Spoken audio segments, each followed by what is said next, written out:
Efesus pasal 1. Saya akan bacakan untuk saudara-saudari. Efesus Perjanjian Baru pasal 1 ayat 7. Saya akan bacakan.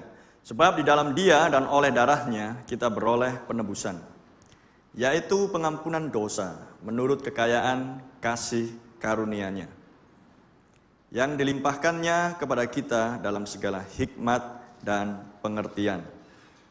Sebab Ia telah menyatakan rahasia kehendak-Nya kepada kita sesuai dengan rencana kerelaannya, yaitu rencana kerelaan yang dari semula telah ditetapkannya di dalam Kristus. Saya ulangi lagi, di ayat 7 dikatakan, sebab di dalam Dia dan oleh darahnya kita beroleh penebusan, yaitu pengampunan dosa menurut kekayaan kasih karunia-Nya. Haleluya. Biarlah Tuhan senantiasa menolong kita untuk bisa kita dibuat mengerti akan rencana Allah di dalam kehidupan kita. Untuk apa kita ada di muka bumi? Itu yang menjadi pertanyaan bagi orang Kristen seharusnya. Untuk apa kita hidup di muka bumi? Apakah kita akan hidup untuk menjalani kehidupan seperti yang kita inginkan, atau kita ingin menjalani sebuah kehidupan yang diinginkan oleh pencipta kita? Dan dikatakan di kitab Efesus bahwa sebab di dalam Dia dan oleh darahnya kita beroleh penebusan, yaitu pengampunan dosa menurut kekayaan kasih karunia-Nya. Jadi Yesus Kristus adalah Allah dalam rupa manusia. Dia adalah firman pada mulanya sesuai dengan Yohanes 1 ayat 1. Dan Dia mati di Kalvari, di kayu salib, adalah untuk mengadakan penebusan, supaya dosa kita diampuni, yaitu mereka yang mau menerima darah yang tercurah di Kalvari. Dan pertanyaan pada pagi hari ini, dan menjadi pertanyaan di sepanjang zaman, tapi yang di akhir zaman, hal ini dibukakan, hal ini disingkapkan. Kenapa mesti harus darah? Karena jika Allah adalah roh adanya, kita baca di Yohanes 4 ayat 24, supaya saudara-saudari tahu seperti apa Allah pada mulanya. Wujudnya seperti apa? Yohanes 4 ayat 24. Dikatakan di sana bahwa Allah adalah roh. Allah adalah roh. Ada muncul? Allah itu roh, dan barang siapa menyembah Dia harus menyembahnya dalam roh dan kebenaran. Wujudnya Allah itu adalah roh adanya. Roh tidak bisa dilihat. Mata jasmania tidak bisa melihat roh, kecuali jika roh itu mengizinkan dirinya untuk bisa dilihat. Maka itu akan bisa dilihat. Di Kejadian 1 ayat 1 dikatakan, pada mulanya Allah menciptakan langit dan bumi. Bumi belum berbentuk dan kosong. Gelap gulita menutupi samudra raya, dan roh Allah melayang-layang di atas permukaan air. Itulah wujudnya Allah, roh adanya. Tidak ada seorang pun yang bisa melihat Allah selain anak tunggal Bapa. Di Yohanes 1 ayat 1 dikatakan,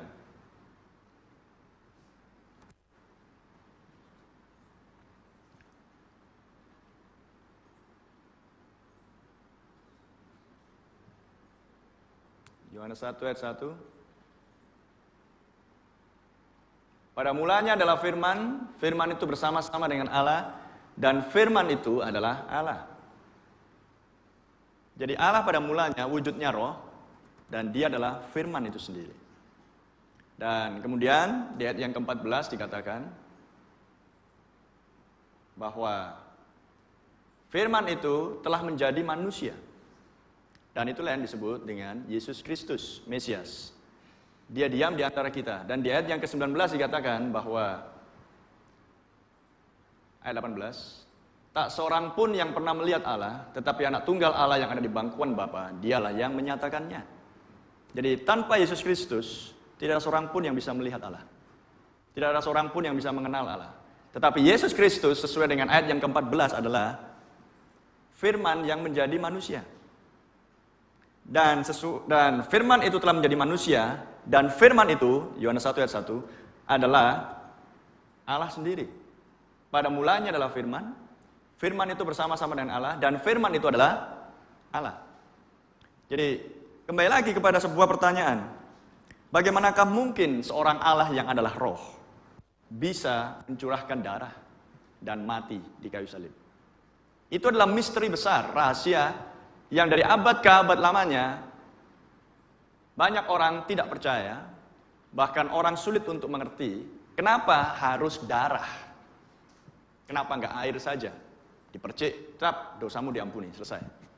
Kenapa Allah yang maha besar dan agung rela untuk menjadikan dirinya di dalam rupa manusia dan kemudian diberi nama Yesus, dan dia disebut Mesias, dia disebut Kristus, dia disebut Immanuel. Dan kemudian rela untuk menjadikan dirinya sebagai korban penghapus dosa, sebagai pendamaian.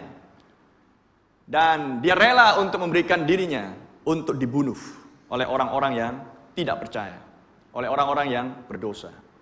Dan kemudian melalui kematian dia di atas kayu salib, dengan darahnya tertumpah, tubuhnya berlumuran darah. Dan Alkitab katakan, oleh darahku, oleh kematianku, kamu ditebus. Kamu diampuni dosanya. Kenapa harus darah? Kenapa tidak air saja? Kenapa tidak Tuhan datang dari surga berkata, dosamu udah diampuni nak, terima saja firmanku. Kenapa mesti dia harus turun sendiri dari surga, menjadikan dirinya dalam rupa manusia? Dan ini menjadi sebuah pertentangan dari abad ke abad. Dan secara khusus di akhir zaman, kalau Anda melihat di internet, Yesus menjadi pertentangan. Tetapi banyak orang pun tidak percaya kepada Yesus Kristus dan firman-Nya, tetapi ada orang-orang sekumpulan, orang yang sangat percaya bahwa Yesus adalah Tuhan. Dan kenapa mesti darah? Karena darah adalah berbicara kehidupan, di mana misteri darah itu tersingkap di akhir zaman. Kenapa mesti darah? Kenapa harus darah yang ditumpahkan? Dan jika Allah di dalam rupa roh, maka tidak ada roh yang bisa mati. Atau dengan kata lain, roh tidak memiliki darah. Roh tidak memiliki tulang. Roh tidak memiliki daging. Sedangkan hanya dari daginglah darah ada. Dan kalau daging ini tersayat, maka akan mengeluarkan darah. Jadi kenapa Tuhan yang maha besar dan agung rela untuk menjelmakan dirinya, menjadikan dirinya seperti manusia? Ini adalah sebuah rahasia dan misteri besar. Dan kalau orang Kristen mengenal rahasia ini, maka dia akan tahu alasan kenapa hidup di muka bumi ini.